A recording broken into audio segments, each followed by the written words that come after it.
A Igreja de Santiago e a Capela Panteão dos Cabrais localizam-se em Belmonte.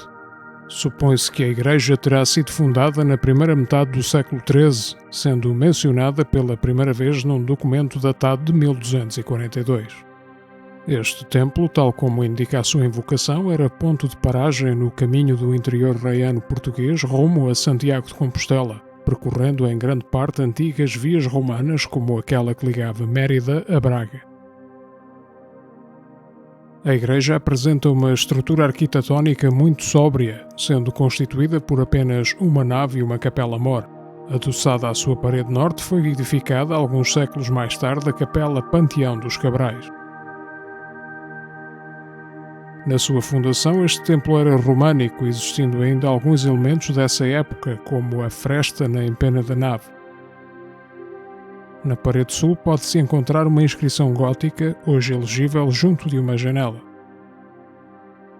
Ao longo das paredes laterais pode-se ver uma extensa cachorrada onde surgem elementos decorativos zoomórficos, antropomórficos, rostos humanos, vegetalistas e geométricos. Na fachada virada a sul encontra-se um portal de lintelo reto com tímpano liso. No topo, onde a parede se encontra com o telhado, a cornisa é decorada com esferas. A fachada da Capela Panteão dos Cabrais tem um frontão semicircular sobre o portal e a pedra de armas da família. A fachada principal da igreja está voltada para o oeste. Tem um portal reto, encimado por duplo friso e cornisa, sobre a qual existe uma inscrição que indica que a fachada foi remodelada no século XVIII. O interior, de nave única em cantaria, tem um pavimento em lajeado de granito e cobertura de madeira em maceira, apoiada sobre um friso decorado com elementos vegetalistas. Do lado do Evangelho existe uma porta de acesso ao Panteão dos Cabrais, assim como um púlpito e um arco ogival cego com impostas salientes e arquivolta cairelada, encimada pelas armas dos Cabrais e de Belmonte. No ângulo da nave fica a Capela de Nossa Senhora da Piedade, construída em estilo gótico no final do século XIV. Apresenta uma planta quadrangular, abóbada de cruzaria de ogivas e 2 arcos quebrados com 2 arquivoltas. A sua altura é inferior à da nave da igreja e apresenta o escudo heráldico dos Cabrais. Os seus arcos estão assentes em colunas com capitéis decorados com elementos antropomórficos, zoomórficos e vegetalistas. Alberga o túmulo da fundadora da capela, Dona Maria Gil Cabral, e no altar uma importante escultura gótica em granito que representa uma Pietà que remontará ao século XIV. A iconografia presente nos capitéis, que inclui um homem a segurar uma serpente que morde o braço de uma mulher, ou uma figura com folhagem a sair pela boca, representa as preocupações da época medieval com as tentações e os pecados. A Igreja de Santiago preserva também 2 núcleos de pintura mural, estando um deles situado na parede direita do arco triunfal, cuja cronologia tem sido alvo de debate, situando-se entre os séculos XV e XVI. Ali encontra-se representada Santa Luzia, em sobreposição a uma representação de São Domingos, ou Santo António, segundo outros investigadores, ostentando um crucifixo que foi pintado numa fase anterior. À direita, já na parede da nave, existe um vestígio de uma representação de São João Batista, que terá sido pintada na segunda metade do século XVI. O arco triunfal de volta perfeita, que antecede a capela-mor, é formado por 2 arquivoltas assentes em colunas com capitéis decorados com motivos antropomórficos. Várias pedras que formam o arco representam inscrições em forma de flor de lis, símbolo associado à iconografia cristã e aos conceitos de redenção e encarnação. A capela-mor é acessível através de 2 degraus. Apresenta um altar simples e uma cobertura semelhante à da nave, sendo mais baixa que esta.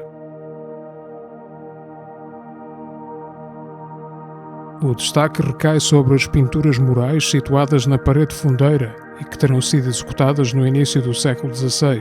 Constituem um verdadeiro retábulo pintado no formato de um tríptico fingido.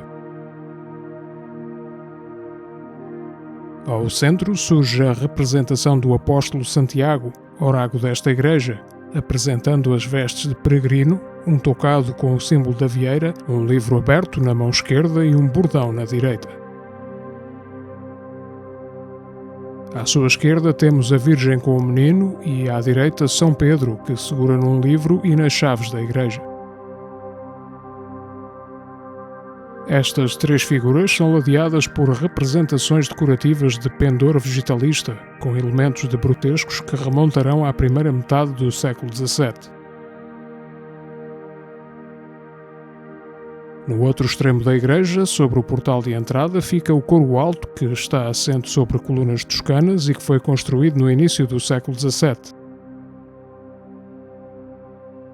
Entre a parede do lado esquerdo e a parede direita da capela Panteão dos Cabrais existe um exíguo corredor que dá acesso ao coro alto e a um belo púlpito manuelino.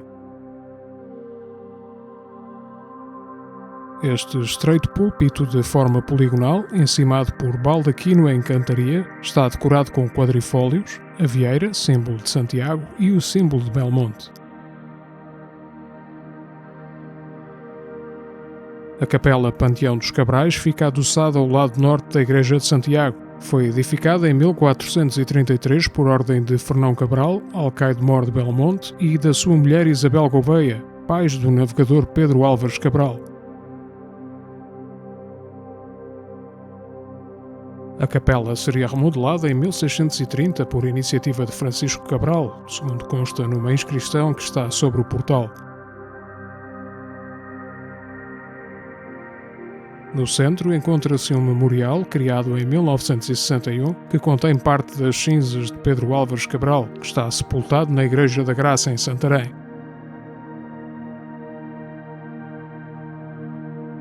Nas paredes à esquerda e à direita desta zona, com o piso mais elevado, existem dois arcossólios contendo arcas tumulares de feição tardo-maneirista, século XVII, pertencendo a da esquerda a Francisco Cabral. Do lado do Evangelho está um arcossólio que contém os restos mortais de João de Gouveia, da sua mulher Leonor Gonçalves e do seu filho Vasco Fernandes Gouveia, rematado com o brasão da família Melo e com a representação de uma alquitarra, um tipo de alambique.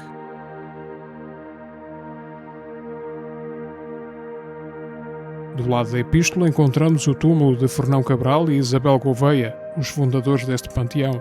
No topo do arcossólio surge a representação de duas maçãs, possivelmente simbolizando o poder.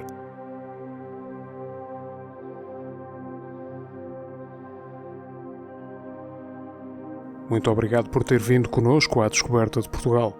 Se gostou do vídeo, por favor clique em gosto e subscreva o canal para acompanhar as nossas novidades.